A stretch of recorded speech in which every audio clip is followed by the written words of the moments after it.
More information.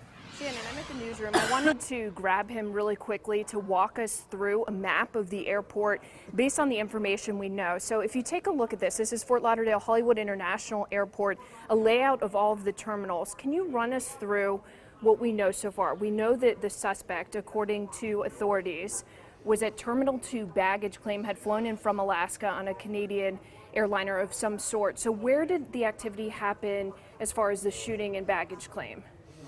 Okay, as far as I know, the airplane would have come in somewhere in Terminal 2, one of the concourses. He would have gone down here to the baggage claim area and picked up his bags. Now, I just found out something that I didn't know a moment ago, is he came in from Alaska. That would have been a domestic flight, so he would not have been subject to Canadian customs. I was not aware of that earlier. So that means this was a domestic flight, no different than it came from LA.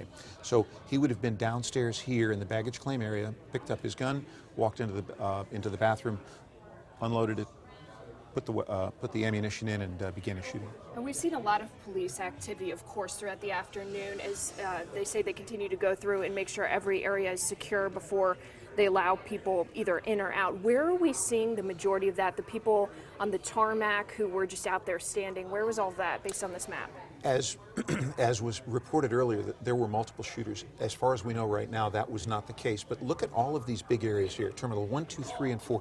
1, 2, 3 major parking areas. All of those places could hide people with 7 or 8 levels of parking with cars in there. Lots of places for people to hide. It took quite a long time for the Broward Sheriff's Office to clear all of those, and that's what they were waiting for, was to get them cleared.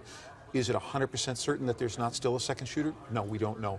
Only time is going to take care of that. So I would imagine they're going to start moving the people out of the Fort Lauderdale airport here pretty soon. And I know you talked about this briefly with Shannon and Kelly, but map this out. Where do you drive in, and how far would you have to go before you see Terminal 2?